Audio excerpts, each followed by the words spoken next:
여러분의 구독과 좋아요는 마음쉼터 제작에 큰 힘이 됩니다. 인류가 공통적으로 품어온 가장 큰 의문이 있습니다. 바로 죽음 이후 우리는 어디로 가는가? 하는 질문입니다. 누구도 피해갈 수 없는 것이 바로 죽음입니다. 살아있는 한 우리는 언젠가 이 마지막 문턱을 넘어야만 합니다. 그러나 막상 그 순간을 떠올리면 두려움이 앞서지요. 어떤 사람은 말합니다. 죽으면 모든 것이 끝이다. 그렇게 생각하면 죽음은 단순히 소멸일 뿐입니다. 하지만 동시에 이런 질문이 따라옵니다. 정말 끝일까? 만약 끝이 아니라면 그 다음은 어디일까? 사실 이 질문은 인류의 역사와 함께 늘 존재해 왔습니다. 고대 부족 사회에서도, 이집트 문명에서도, 동서양의 수많은 철학과 종교 속에서도 죽음 이후의 세계에 대한 설명은 빠지지 않았습니다. 서양 종교에서는 흔히 천국과 지옥을 이야기합니다. 착하게 산 사람은 하늘나라로, 죄를 지은 사람은 지옥으로 떨어진다고 하지요. 중세교회는 이 개념을 강력히 설파하며 사람들의 삶과 윤리를 규제했습니다. 지금도 기독교 문화권에서는 천국과 지옥의 개념이 뚜렷하게 자리 잡고 있습니다. 하지만 불교에서는 조금 다른 이야기를 합니다.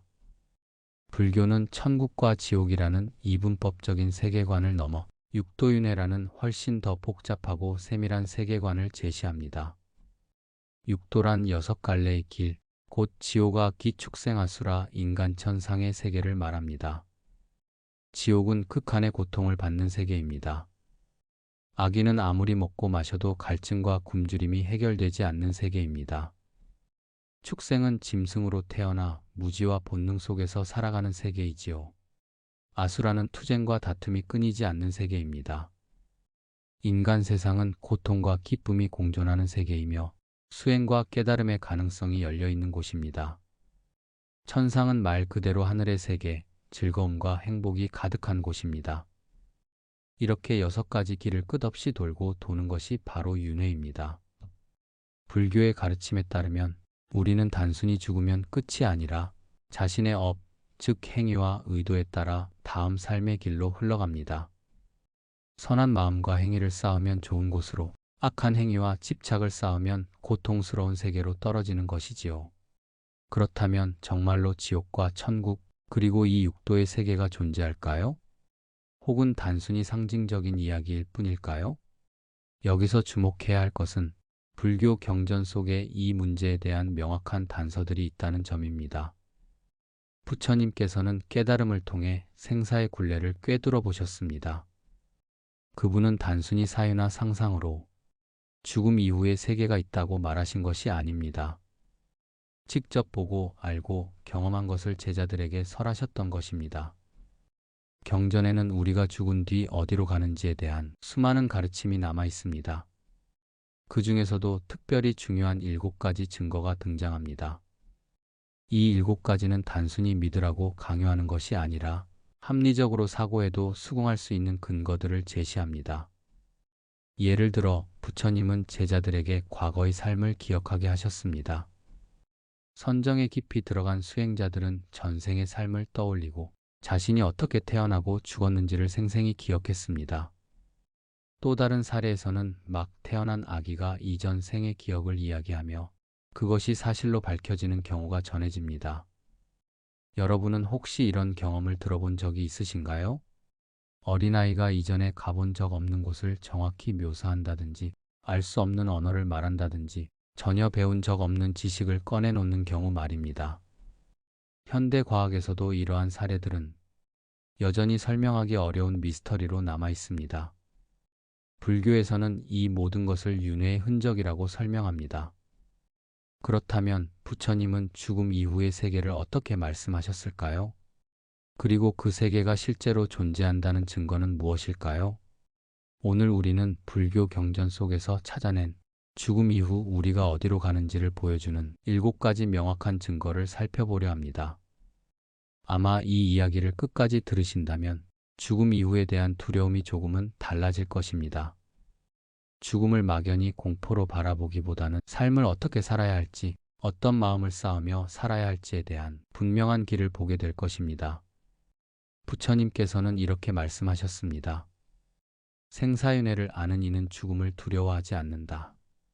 업을 짓는 이가 미래를 만든다. 이제 우리 함께 그 진실을 살펴보겠습니다. 죽음 이후 우리는 어디로 갈까요? 그리고 그곳은 정말로 천국과 지옥처럼 실제하는 곳일까요? 우리가 살아가는 이 세상은 눈에 보이는 물질 세계로만 국한되지 않습니다.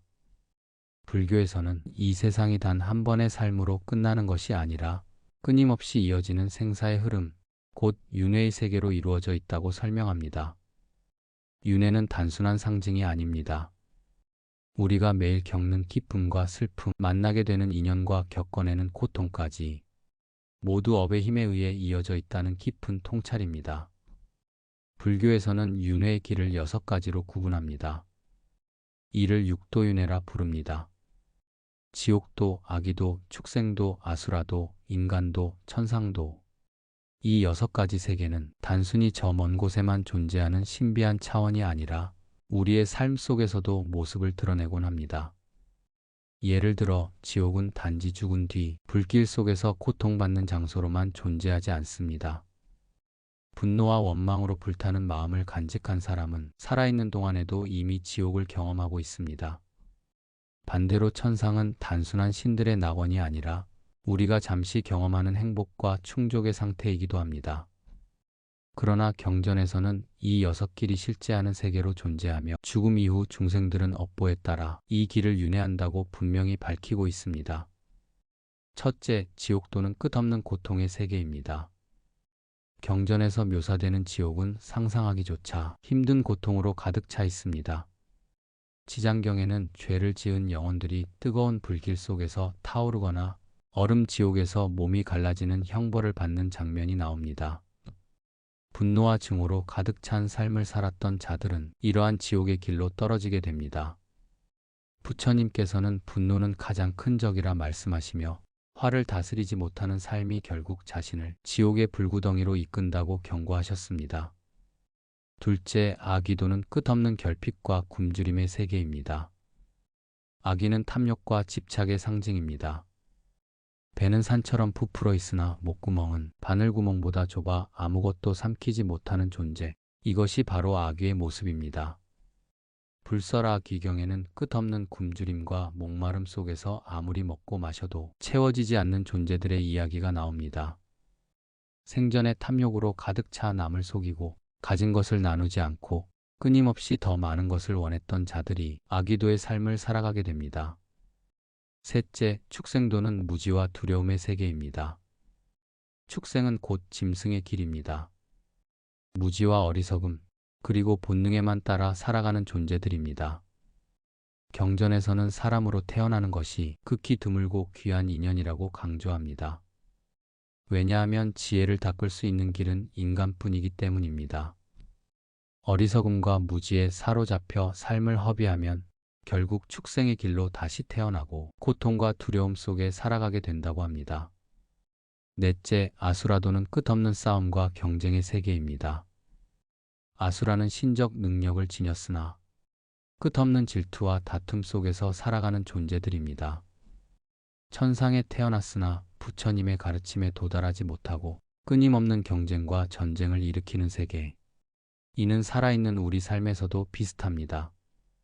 끊임없이 비교하고 승부에서 이겨야만 가치 있다고 생각하며 질투와 시기 속에서 평화를 잃어버린 사람은 이미 아수라 세계를 살고 있는 것입니다. 다섯째, 인간도는 고통과 가능성이 공존하는 세계입니다. 인간의 삶은 고통으로 가득 차 있습니다. 태어나고 늙고 병들고 죽는 고통, 사랑하는 이와 헤어지는 고통, 미운 이와 마주해야 하는 고통, 원하는 것을 얻지 못하는 고통. 그러나 이 고통 속에서도 인간의 삶은 가장 귀한 의미를 지닙니다. 왜냐하면 인간으로 태어나야만 부처님의 가르침을 듣고 수행을 통해 해탈의 길을 걸을 수 있기 때문입니다. 경전에서는 인간으로 태어나는 것을 맹목적으로 던져진 거북이가 바다 위에 떠있는 조그만 나무 구멍에 머리를 넣을 확률에 비유하며 그만큼 희귀하고 소중하다고 말합니다.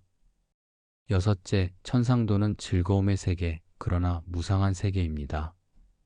천상은 신들의 세계로 인간보다 훨씬 오랜 수명과 즐거움을 누립니다. 그러나 여기에도 끝은 있습니다. 업이 닿으면 천상에서 떨어져 다시 다른 세계로 윤회해야 하기 때문입니다. 부처님께서는 천상조차도 무상함을 피할 수 없음을 강조하시며 오직 수행을 통해 해탈에 이르는 길만이 윤회의 수레바퀴를 벗어나는 길임을 말씀하셨습니다. 경전 속에는 죽음 이후 세계를 직접 경험하거나 목격한 이야기가 자주 등장합니다. 자밤경에는 한 제자가 명상 중 지옥에 떨어진 중생들의 고통을 보았다는 기록이 있으며 증이라함경에는 아기로 태어난 자의 사례가 전해집니다. 또 부처님께서는 종종 제자들에게 중생들이 죽은 뒤 어디로 태어났는지를 직접 말씀하시며 사후세계의 실제를 강조하셨습니다. 가장 유명한 이야기 중 하나는 사리불 존자의 일화입니다. 사리불은 깊은 선정에 들어 중생들이 죽은 뒤 어디로 가는지를 볼 수 있었습니다. 그는 탐욕이 많은 자가 아기도로 떨어지고 선업을 쌓은 자가 천상으로 태어나며 수행을 닦은 자는 해탈로 나아가는 모습을 목격했습니다. 이러한 기록들은 단순한 비유가 아니라 당시 제자들이 체험한 직접적인 증언으로 전해집니다. 또 불교에서는 죽음을 단순히 끝이라고 보지 않습니다. 죽음은 또 다른 시작이며 업에 따른 결과의 전환점입니다. 우리가 살아가는 순간순간의 말과 행동, 마음가짐이 모여서 다음 생의 길을 결정짓는다는 것입니다. 부처님께서는 모든 것은 업에 의지하여 생겨난다고 하셨습니다. 죽음 이후 어디로 가는가를 묻는 것은 결국 지금 우리가 어떤 마음과 행위로 살아가고 있는가를 되돌아보라는 가르침이기도 합니다. 지금부터 사후세계가 있다는 7가지 증거를 말씀드리겠습니다. 첫 번째, 지옥의 실제를 본 목련존자 이야기입니다. 부처님의 10대 제자 가운데 신통력으로 가장 뛰어난 이는 바로 목련존자였습니다. 그는 부처님의 가르침을 따르며 선정에 깊이 들었을 때 보통 사람들이 볼 수 없는 세계를 직접 목격하게 되었습니다. 어느 날 목련존자는 자신이 애타게 그리워하던 어머니의 사후 세계가 궁금했습니다. 깊은 선정 속에서 그의 의식은 육신을 벗어나 자유롭게 오고 갔고 그때 그는 충격적인 장면을 보게 되었습니다. 어머니는 인간 세상에서 아들을 사랑했지만 탐욕과 집착이 많아 많은 이들에게 해를 끼치며 살아왔습니다. 그 결과 사후에는 아기도에 떨어져 굶주림과 갈증에 시달리며 괴로워하고 있었습니다. 아무리 음식을 집어 삼켜도 곧 불길로 변해버리는 형벌 같은 고통이 이어지고 있었습니다. 목련존자는 그 광경에 눈물을 흘리며 어머니를 구하려 했습니다. 그러나 아무리 신통력으로 음식을 가져다 주어도 어머니의 입에 닿자 불길이 되어버렸습니다. 그는 비통한 마음으로 부처님께 달려가 이 사실을 고했습니다. 그러자 부처님께서는 중생의 업은 스스로 지은 것이니 아무리 효성 깊은 아들이라도 홀로 구제할 수 없다. 다만 대중의 공덕을 함께 모아 회양한다면 그 고통을 덜 수 있을 것이다. 라고 말씀하셨습니다. 이것이 바로 우리가 아는 우란분절의 유래이며 지금도 음력 7월마다 조상과 부모를 위해 공양을 올리는 문화로 이어져 내려옵니다. 목련존자가 본 사후세계의 참혹함은 지옥과 악의 존재가 단순한 신화가 아님을 보여주는 생생한 증거로 전해지고 있습니다. 두 번째, 천상세계에 태어난 수다타 장자의 사례입니다. 부처님 당시 가장 널리 알려진 제가신자는 기원정사를 지은 수다타 장자였습니다. 그는 세상에서 가장 부유한 상인이었지만 단순히 부를 쌓는 데 그치지 않고 가난한 이들을 돕고 병든 자를 보살피는 데 자신의 삶을 바쳤습니다. 어느 날 수다타 장자가 병들어 죽음을 앞두었을 때 그의 주변에서는 두려움과 슬픔이 가득했습니다. 그러나 그는 오히려 평온하게 미소를 띠며 나는 부처님과 승가에 귀의했고 삶에서 끊임없이 모시와 자비를 실천했으니 더 이상 두려움이 없다. 라고 말했습니다. 그가 숨을 거두는 순간 제자들은 놀라운 광경을 목격했습니다. 그의 방 안이 마치 연꽃 향기로 가득 찬 듯 맑은 기운이 돌았고 장자의 의식은 고통이 아닌 환희 속에서 떠나는 듯 했습니다. 부처님께서는 그 후 제자들에게 말씀하셨습니다. 수다타는 지금 천상세계, 즉 도리천에 태어나 그곳의 선녀들과 신들과 함께 즐거움을 누리고 있다. 이 이야기는 죽음이 단순히 끝이 아님을 보여줍니다. 업에 따라 다음 생이 정해지고 선업을 쌓은 이는 반드시 좋은 곳에 태어난다는 것을 증명하는 실제 사례로 전해집니다. 세 번째, 죽음 직전의 의식이 다음 생을 결정한다는 것입니다. 부처님께서는 제자들에게 늘 죽음의 순간을 두려워하지 말라, 다만 마지막 마음을 바르게 하라 라고 가르치셨습니다. 왜냐하면 죽음 직전의 의식 상태, 즉 임종시의 마지막 생각이 다음 생의 방향을 결정하기 때문입니다. 한 제가신자가 임종을 맞을 때 극심한 고통 속에 분노와 원망으로 세상을 떠났습니다. 그의 삶은 나쁘지 않았으나 마지막 순간의 어두운 마음이 그를 하락의 길로 이끌었습니다. 반대로 어떤 이는 평생 크고 작은 잘못이 있었음에도 불구하고 죽음의 순간에 부처님의 이름을 부르며 참회의 마음으로 떠나 천상에 태어났다고 합니다. 불교의 여러 경전, 특히 아함경에서는 이를 강조합니다. 삶의 마지막 순간은 마치 씨앗이 흙에 떨어져 어떤 꽃으로 피어날지를 결정하는 것과 같다고 합니다. 따라서 불자들은 임종 정념을 위해 평소 염불 수행을 하고 언제 죽음이 닥쳐와도 바른 마음으로 갈 수 있도록 훈련해야 한다고 배웠습니다. 이러한 가르침은 단순한 교리적 설명이 아니라 실제 많은 제자들이 체험으로 증명한 사실로 남아 있습니다. 네 번째, 불설아비담마, 아함경을 보면 업보와 윤회의 필연성을 알 수 있다는 것입니다. 불교에서 가장 핵심적인 교리 중 하나는 업입니다. 부처님께서는 중생은 자신의 업을 상속한다 라고 말씀하셨습니다. 아함경에 따르면 인간은 태어남과 죽음을 끊임없이 반복하는데 이는 누군가의 외부적 힘이 아니라 자신이 지은 업의 결과라는 것입니다. 아비담마에서는 윤회의 원리를 심리학적으로 분석합니다. 한순간의 마음이 또 다른 순간을 일으키듯 죽음의 찰나가 새로운 생을 이어가는 원인이 된다고 설명합니다. 즉, 업보는 단순한 도덕적 심판이 아니라 자연 법칙처럼 엄정하게 작동하는 인과의 연결입니다.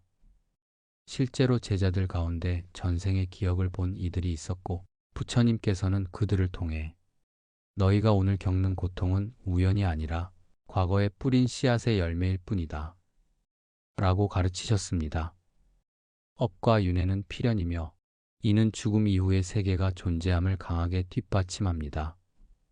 다섯 번째, 죽음과 다음 생 사이를 뜻하는 중유신의 존재 증거입니다. 불교에서는 중유라는 개념이 있습니다. 이는 한 생이 끝나고 다음 생으로 태어나기 전까지 머무는 의식의 상태를 말합니다. 티베트 불교의 바사르 바르도 토졸, 즉 사자의 서에서도 이 중유의 세계가 상세히 설명됩니다. 실제 여러 수행자들은 선정 속에서 중유 상태의 영혼을 본 적이 있다고 전해집니다. 죽은 지 얼마 안 된 자의식이 머무르며 아직 업에 따라 갈 곳이 정해지지 않은 채 헤매고 있다는 것입니다. 중유신은 보통 7일을 단위로 7번을 반복하여 최대 49일까지 머문다고 하며 그 기간 동안 가족이나 스님들이 염불과 기도가 큰 도움이 된다고 합니다. 이러한 전승은 단순한 신화가 아니라 임사 체험 사례들과도 놀랍도록 일치합니다. 실제로 죽었다가 다시 살아난 이들은 어둠 속에서 빛나는 문을 보았다. 어딘가로 끌려가던 중 누군가의 기도 소리에 되돌아왔다 라고 증언하기도 했습니다. 중유 개념은 불교가 전하는 사후 세계의 중요한 증거 가운데 하나입니다. 여섯 번째, 전생 기억을 가진 아이들의 실제 사례입니다. 경전에는 부처님 당시에도 전생을 기억하는 아이들의 사례가 기록되어 있습니다. 어떤 아이는 태어나자마자 전생의 부모와 마을을 찾아갔고 그곳에 있던 낯선 사람들의 이름과 습관을 정확히 맞춰 모두를 놀라게 했습니다. 부처님께서는 이를 통해 제자들에게 윤회는 단순한 상상이 아니라 실제로 이어지는 것이다 라고 가르치셨습니다. 현대에도 이런 사례는 보고되고 있습니다. 미국의 의사 이언 스티븐슨 박사는 수십 년간 전생 기억을 가진 아이들의 사례를 연구했습니다. 수천 건의 보고 가운데 어떤 아이는 자신이 전생의 비행기 조종사였다고 주장하며 기체 번호와 사고 상황을 정확히 말했고, 후에 조사 결과 실제 사건과 일치하는 것이 밝혀졌습니다. 이처럼 동서고금을 막론하고 전생의 기억은 반복적으로 나타나며, 이는 윤회와 사후세계가 실제함을 보여주는 강력한 증거입니다. 마지막으로 가장 확실한 증거는 바로 부처님의 가르침입니다. 부처님께서는 제자들에게 죽음이란 소멸이 아니라 단지 한 곳에서 다른 곳으로 옮겨가는 것일 뿐이다 라고 설하셨습니다. 법구경에는 어리석은 자는 죽음을 두려워하나 지혜로운 이는 죽음을 새로운 길로 안다 라는 구절이 있습니다. 부처님은 스스로 전생의 무수한 삶을 기억하셨으며 수많은 중생의 전생과 내생을 보셨습니다. 제자들에게는 이를 바탕으로 너희가 오늘을 어떻게 살 것인지는 내일의 세계를 결정한다 라고 말씀하셨습니다. 죽음을 끝으로 보는 세속의 관점과 달리 불교에서는 죽음을 다음 생으로의 이주로 설명합니다. 이 가르침은 단순한 위로가 아니라 철저한 깨달음에서 비롯된 진리의 언어였습니다. 한 제자가 깊은 밤 부처님께 다가와 조심스럽게 무릎을 꿇었습니다. 달빛이 은은히 숲을 비추고 멀리서 들려오는 벌레 소리만이 고요함을 흔들고 있었습니다. 제자는 떨리는 목소리로 물었습니다. 스승님, 저는 죽음이 두렵습니다. 숨이 멎고 모든 것이 사라져버릴까봐, 그 끝없는 어둠 속에서 홀로 길을 잃을까봐 두렵습니다. 죽음 너머에 정말로 다른 세계가 있는 것입니까? 아니면 모든 것이 한순간에 끝나는 것입니까? 부처님은 제자의 눈을 깊이 바라보며 미소를 머금고 말씀하셨습니다. 사람들이 가장 크게 두려워하는 것이 바로 죽음이다. 그러나 그 두려움은 모름에서 비롯된 것이니라. 마치 어둠 속에 길을 잃은 이가 무엇이 있는지 알지 못해 발을 떨구듯이 말이다. 이제 나는 너에게 7가지 증거를 다시 들려주리니 마음에 새기고 죽음을 두려워하지 말거라. 첫째, 나의 제자 목련존자는 지혜와 선정의 힘으로 지옥을 직접 보았다. 그는 고통 속에 빠진 중생들을 보았고 그들의 괴로움이 결코 꾸며낸 환상이 아님을 증언하였다. 지옥은 실제하며 이는 죄와 업보가 남긴 그림자의 세계라는 것을 보여준다. 제자의 눈빛이 잠시 흔들렸습니다. 그렇다면 스승님, 그 무서운 곳이 정말 있는 것이군요. 부처님은 고개를 끄덕이며 말씀하셨습니다. 그렇다. 그러나 무섭다고 피하는 것이 아니라 지금 이 생에서 바른 삶을 사는 것이 곧 그 길을 벗어나는 것이다. 둘째, 수다타 장자는 평생 보시와 자비를 실천하였고 죽은 뒤 천상세계에 태어났다. 선행은 반드시 빛을 남기며 죽음은 그 빛을 따라가는 여정이다. 그가 천상에 태어난 사실은 선업이 새로운 세계를 연다는 증거다. 제자는 고개를 끄덕이며 속삭였습니다. 그렇다면 죽음은 끝이 아니라 씨앗이 열매 맺듯 이어지는 것이군요. 셋째, 죽음 직전의 마음은 큰 힘을 지니고 있다. 그것은 불씨와 같아 다음 생의 방향을 밝히거나 어둡게 한다. 선한 마음으로 떠난 이는 맑은 세계로 나아가고 탐욕과 분노로 떠난 이는 괴로운 세계로 떨어진다. 제자는 두 손을 모으며 중얼거렸습니다. 그렇다면 마지막 순간까지 깨어 있어야겠군요. 부처님은 온화하게 웃으셨습니다. 그렇다. 죽음을 준비하는 것은 곧 삶을 준비하는 것과 다르지 않다. 넷째, 업보와 윤회는 끊을 수 없는 인연의 법칙이다. 선행은 반드시 복을 낳고 악행은 고통을 낳는다. 이는 불설아비담마와 아함경에서도 설해진 바 있으며 우주에 흐르는 진리이다. 죽음은 끝이 아니라 업이 새로운 몸을 빚는 과정일 뿐이다. 다섯째, 죽음과 다음 생 사이에는 중유라는 상태가 있다. 그것은 다음 생을 향한 다리와 같으며 중생은 그 다리 위에서 자신의 업보가 이끄는 길을 따른다. 눈에 보이지는 않지만 존재하는 것은 바람과도 같다. 제자는 눈을 감으며 숨을 고르듯 말했습니다. 스승님, 그렇다면 죽음은 한 칸 건너뛰는 길이군요. 부처님은 고개를 끄덕이며 말씀하셨습니다. 그렇다. 다만 그 길은 준비한 자에게는 밝은 달이요 방탕한 자에게는 어두운 강물이 된다. 여섯째, 세상에는 전생을 기억하는 이들이 있다. 어린아이들조차 자신이 겪지 않은 기억을 말하곤 한다. 경전에도 전생을 기억한 사례들이 기록되어 있으며 현대에도 그러한 증언이 이어지고 있다. 이는 윤회가 단순한 믿음이 아님을 보여주는 증거다. 제자의 표정은 놀람과 동시에 안도의 빛을 띠었습니다. 그렇다면 정말로 삶은 이어지고 있군요. 마지막 일곱째, 나는 직접 설했다. 죽음은 단절이 아니라 옮겨가는 것일 뿐이다. 마치 등불의 불꽃이 꺼지지 않고 다른 등불에 옮겨 붙듯 생명은 이어진다. 다만 그것을 두려움이 아닌 지혜로 받아들여야 한다. 부처님의 목소리는 밤하늘의 바람처럼 고요하고 따뜻했습니다. 제자는 눈물이 맺힌 채로 고개를 숙였습니다. 스승님, 이제 알겠습니다. 죽음이란 끝이 아니라 이어지는 길이군요. 두려워할 것이 아니라 준비해야 할 길이군요. 부처님은 제자의 어깨에 손을 얹으며 마지막으로 말씀하셨습니다. 그렇다, 사리야. 죽음을 두려워하지 말고 삶을 바르게 살아라. 그리하면 죽음은 괴물이 아니라 너를 새로운 길로 이끄는 벗이 될 것이다.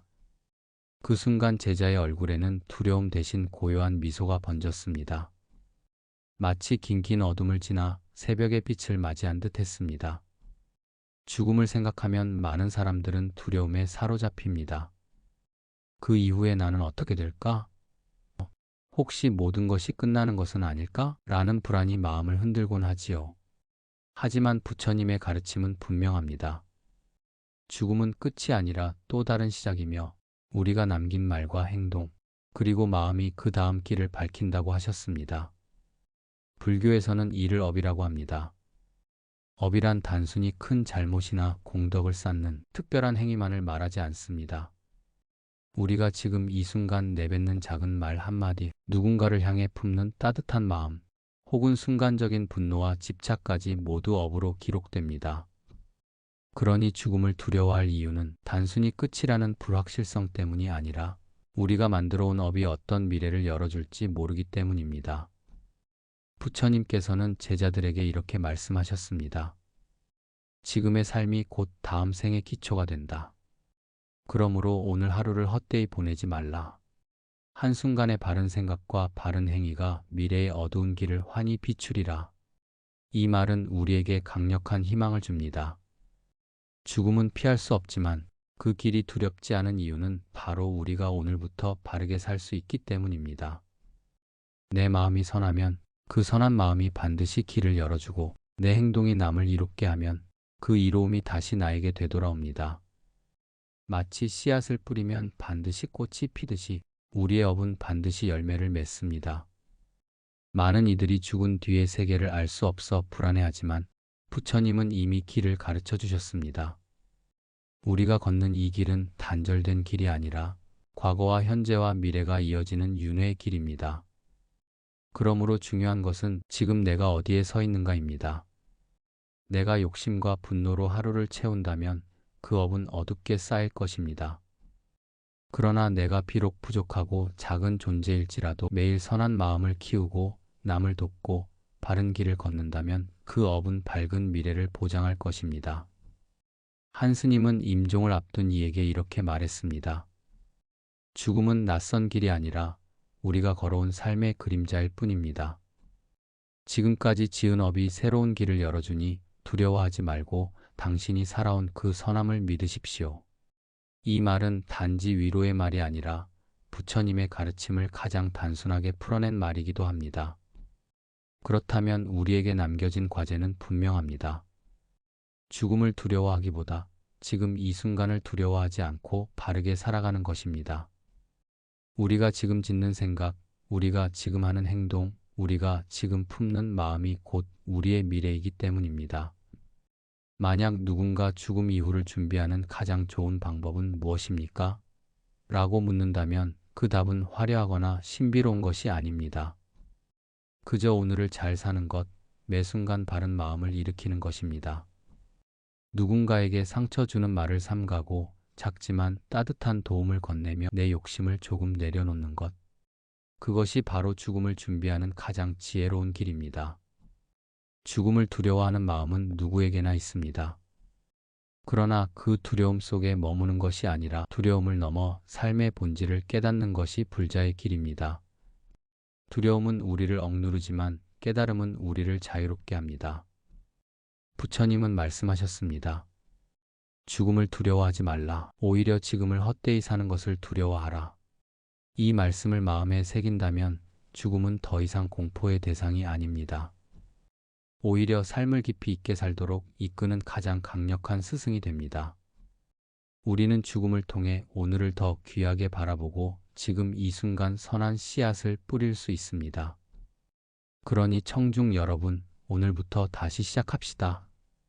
내 말 한마디가 누군가의 마음을 밝힐 수 있도록, 내 행동 하나가 세상을 따뜻하게 만들 수 있도록 내 마음이 고요하고 자비롭게 유지되도록 노력합시다.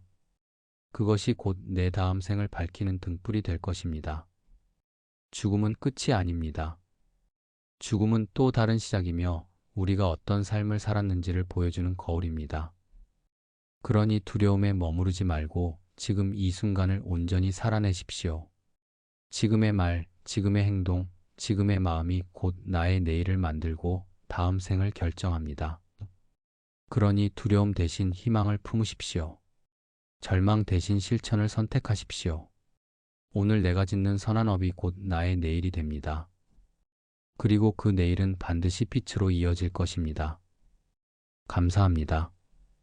지금까지 여러분의 평안한 노후를 기원하는 마음 쉼터였습니다.